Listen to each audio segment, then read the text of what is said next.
ಅರಿತವನು ಮಮತೆ ಬಂಧನ ಕಳಚಿ ಬಲು ದೂರ ನಿಂತವನು ಮಮತೆ ಬಂಧನ ಕಳಚಿ ಬಲು ದೂರ ನಿಂತವನು ಎಲ್ಲರಲ್ಲಿ ಅವನೊಬ್ಬ ಮುದ್ದು ರಾಮ ಎಲ್ಲರಲ್ಲಿ ಅವನೊಬ್ಬ ಮುದ್ದು ರಾಮ ಸಿದ್ಧನೆಂದರೆ ಯಾರು ಮನವನೋಯಿಸಿದಾತ ಸಿದ್ಧನೆಂದರೆ ಯಾರು ಮನವನೋಯಿಸದಾತ ನೂರು ನೋವನ್ನು ಸಹಿಸಿ ನಗುತ್ತಲಿರುವಾತ ನೂರು ನೋವನ್ನು ಸಹಿಸಿ ನಗುತ್ತಲಿರುವಾತ ಒಂದಾದ ನಡೆ ನುಡಿಗೆ ದಿಕ್ಕು ದೆಸೆ ತೋರ್ವಾತ ಒಂದಾದ ನಡೆ ನುಡಿಗೆ ದಿಕ್ಕು ದೆಸೆ ತೋರ್ವಾತ ಪರಮ ಗುರು ಆಸಾದು ಮುದ್ದು ರಾಮ ಉಳ್ಳವರು ಶಿವಾಲಯ ಮಾಡುವರು ಉಳ್ಳವರು ಶಿವಾಲಯ ಮಾಡುವರು ನಾನೇನ ಮಾಡಲಿ ಬಡವನಯ್ಯ ನಾನೇನ ಮಾಡಲಿ ಬಡವನಯ್ಯ ಉಳ್ಳವರು ಶಿವಾಲಯ ಮಾಡುವರು ಉಳ್ಳವರು ಶಿವಾಲಯ ಮಾಡುವರು ನಾನೇನ ಮಾಡಲಿ ಬಡವನಯ್ಯ ನಾನೇನ ಮಾಡಲಿ ಬಡವನಯ್ಯ ಉಳ್ಳವರು ಶಿವಾಲಯ ಮಾಡುವರು ಎನ್ನ ಕಾಗೆ ಕಂಭ ದೇಹವೇ ದೇಗುಲ ಎನ್ನ ಕಾಗೆ ಕಂಭ ದೇಹವೇ ದೇಗುಲ ಶಿರವೇ ಹೊನ್ನ ಕಳಶವಯ್ಯ ಉಳ್ಳವರು ಶಿವಾಲಯ ಮಾಡುವರು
ಸಂತೋಷಿ ಪರಿ sir, colonel Mallikarjun sir, specially ನಿಮ್ಮ ಧನ್ಯವಾದಗಳು ನನಗೆ ಈ ಒಂದು ಅವಕಾಶ ಮಾಡಿಕೊಟ್ಟಿದ್ದಕ್ಕೆ.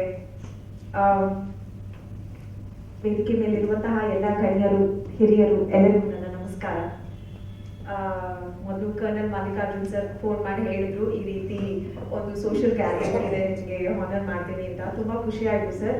In fact as an army officer ನನಗೆ ಸನ್ಮಾನ ಸಿಕ್ಕಿದ್ದು ಇದೇ first. Thank you very much for ಜೊತೆಗೆ ನಾನು ಸರ್ ಹೇಳಿದಾಗೆ ನಾನು ಪೊಲಿಟಿಷಿಯನ್, ಸೊ ನಾನು ಹೋಗಿ ಅಡ್ರೆಸ್ ಮಾಡುವಂತಹ ಗ್ಯಾದರಿಂಗೇ ಬೇರೆ. ಇಲ್ಲಿ ಎಲ್ಲ ಹೈ ಲೆವೆಲ್ ಆಫೀಷಿಯಲ್ಸ್ ಇದ್ದೀರಿ, so little tense I am. ಏನಾದರೂ ತಪ್ಪು ಮಾತಾಡಿದ್ರೆ ಕ್ಷಮಿಸಿ. Sir, compared to your achievements, ನಂದು ಇನ್ನ ಸ್ಟಾರ್ಟ್ ಮಾಡ್ತಾ ಇದ್ದೀನಿ. You blessed me so well, thank you very much for that. I really don't know what to talk. ನನ್ನ ಬಗ್ಗೆ ನಾನು ಹೇಳಬೇಕಂದ್ರೆ ಆಗಲೇ ಅವರು ಇಂಟ್ರೊಡ್ಯೂಸ್ ಮಾಡಿದ್ದಾರೆ. ನಾನು ಮಾಸ್ಟರ್ಸ್ ಮಾಡೋದು ಕೊಲಂಬಿಯಾ ಯೂನಿವರ್ಸಿಟಿಯಲ್ಲಿ ಮತ್ತು ವಿಶ್ವಸಂಸ್ಥೆಯಲ್ಲಿ 3 ದೇಶದಲ್ಲಿ ಕೆಲಸ ಮಾಡಿದ್ದೀನಿ. ಮತ್ತು ಇವಾಗ I got into territorial army. ಎಲ್ಲದಕ್ಕಿಂತ ಮುಖ್ಯವಾಗಿ ಇಲ್ಲಿ ಏನು ನಮ್ಮ ನಾಡಿಗೋಸ್ಕರ, ನಮ್ಮ ದೇಶಕ್ಕೋಸ್ಕರ ಎಲ್ಲರೂ ನಮ್ಮ ಒಂದು ಕ್ಷೇತ್ರದಲ್ಲಿ ತುಂಬ ಚೆನ್ನಾಗಿ ಕಾಂಟ್ರಿಬ್ಯೂಟ್ ಮಾಡ್ತಾ ಇದ್ದೀರಿ. ಈ ರೀತಿ ರೆಕಗ್ನೈಸ್ ಮಾಡೋದಾಗ್ಬೋದು ಬಹಳ ಮುಖ್ಯ ಅನ್ಸುತ್ತೆ. ಇದು ನಮಗೆ ಇನ್ನೂ ಜಾಸ್ತಿ ಮೋಟಿವೇಟ್ ಮಾಡುತ್ತೆ ನಮ್ಮ ಇದರಲ್ಲಿ ಕೆಲಸ ಮಾಡೋದಕ್ಕೆ. I don't want to bring the political part of me, because ಇಲ್ಲಿ ಬೇರೆ ಬೇರೆ ಪಾರ್ಟಿಯಿಂದನೂ ಇದ್ದೀರಿ. I saw that sir Mahantesh sir ಬಂದು ABVP-ಯಲ್ಲೂ ಇದ್ರಿ ಅಂತ. I would like to come talk to you regarding that sir. ಮತ್ತೆ ಪಾಟೀಲ್ ಅವರು ಏನು currently he is also in BJP. So I am not bringing politics here, but definitely ಏನು ಈ bureaucracy ಇದೆ ಮತ್ತೆ ಆರ್ಮಿ ಇದೆ, they are like pillars of this country. One is a backbone and the other is a pillar. So ಈ recognition ಬಹಳ ಖುಷಿ ಆಯಿತು. ನೀವು ನಮ್ಮನ್ನ ಇನ್ವೈಟ್ ಮಾಡಿದ್ದು sir, Santosh Pargi sir, for taking this initiative. Thank you very much. ಜೈ ಹಿಂದ್, ಜೈ ಕರ್ನಾಟಕ. ಒಂದು ಕಾರ್ಯಕ್ರಮ ನಾವು ಹಲವಾರು ವರ್ಷಗಳಿಂದ ನಮ್ಮ ಹಿರಿಯ ಅಧಿಕಾರಿ ವಿಶ್ವನಾಥ್ ಹಿರೇಮಠ್ ಸರ್ ಇರ್ಬೋದು, ದ್ಯಾವಿಡಿ ಸರ್ ಇರ್ಬೋದು, ಜ್ಯೋತಿ ಪ್ರಕಾಶ್ ನದಿ ಸರ್ ಹಲವಾರು ಬಾರಿ ಮಾಡ್ತಾ ಇದ್ದೆವು. ಇತ್ತೀಚೆಗೆ ಮಾಡಿರಲಿಲ್ಲ. ಅದಕ್ಕೆ ಒಂದು ಸೋಷಿಯಲ್ ಗ್ಯಾದರಿಂಗ್, ಒಂದು get together, like minded officer, like minded all our friends and relatives ಇದ್ದವರು ಇದು ಹೇಳಿ ಮಾಡಿರೋದು. ಸೊ ಇದರಲ್ಲಿ ನಾವು ಪ್ರಮುಖವಾಗಿ ಈ ಕಾರ್ಯಕ್ರಮದ ಜೊತೆಗೆ ಒಂದು ಸಿಗ್ನಿಫಿಕೆಂಟ್ ಕಾಂಟ್ರಿಬ್ಯೂಷನ್ ಮಾಡಿರೋ ನಮ್ಮ ಸ್ನೇಹಿತರು ಮತ್ತೆ ಒಂದು ಗಣ್ಯ ವ್ಯಕ್ತಿಗಳಿಗೆ ಒಂದು ಆನರ್ ಮಾಡ್ಬೇಕಂತ ಹೇಳಿ ಒಂದು ನಿರ್ಣಯ ಮಾಡಿದೆವು. ಅದೇ ಪ್ರಕಾರವಾಗಿ ನಮ್ಮ ಬಿಜಾಪುರ ಜಿಲ್ಲೆ ತುಂಬಾ ಡ್ರಾಟ್ ಹಿಟ್ ಡಿಸ್ಟ್ರಿಕ್ಟ್, ಮತ್ತೆ ಅಲ್ಲಿ ಒಂದು ಅರಣ್ಯ ಪ್ರದೇಶ ನೋಡಿದ್ರೆ ಇಟ್ ಈಸ್ ಲೆಸ್ ದೆನ್ 1% ಇತ್ತು. ಸೊ ಆ ಒಂದು ಸಂದರ್ಭದಲ್ಲಿ ನಮ್ಮ ಈಗ ಪ್ರಸ್ತುತ ಬಿಜಾಪುರ ಜಿಲ್ಲೆ ಉಸ್ತುವಾರಿ ಸಚಿವರಾದ ಶ್ರೀ MB ಪಾಟೀಲ್ ಸರ್ ಅದ್ರ ಬಗ್ಗೆ ದೀರ್ಘ ಆಲೋಚನೆ ಮಾಡಿದ್ರು. ಆ ಸಮಯದಲ್ಲಿ ಪ್ರಶಾಂತ್ ಸರ್ ಅಲ್ಲಿ DFO ಕೂಡ ಆಗಿದ್ರು. ಸೊ ಈ ಒಂದು ಬಿಜಾಪುರ ಜಿಲ್ಲೆಯಲ್ಲಿ ಯಾಗಾದ್ರೂ ಮಾಡಿ ಒಂದು ಅರಣ್ಯ ಪ್ರಮಾಣ ಜಾಸ್ತಿ ಮಾಡ್ಬೇಕಂತ ಹೇಳಿ ಮಾನ್ಯ MB ಪಾಟೀಲ್ ಸರ್ ತುಂಬಾ ಒಂದು ದೃಢ ನಿಶ್ಚಯದಿಂದ ಸಾಕಷ್ಟು ಇದು ಮಾಡಿದ್ರು. MB ಪಾಟೀಲ್ ಸರ್ ಒಂದು ನೇತೃತ್ವದಲ್ಲಿ, ಅವರ ಮಾರ್ಗದರ್ಶನದಲ್ಲಿ ಪ್ರಮುಖವಾಗಿ ನಮ್ಮ ಮಹಂತೇಶ್ ಬಿರಾದಾರ್ ಸರ್ ತುಂಬಾ ಒಂದು ಬಿಜಾಪುರ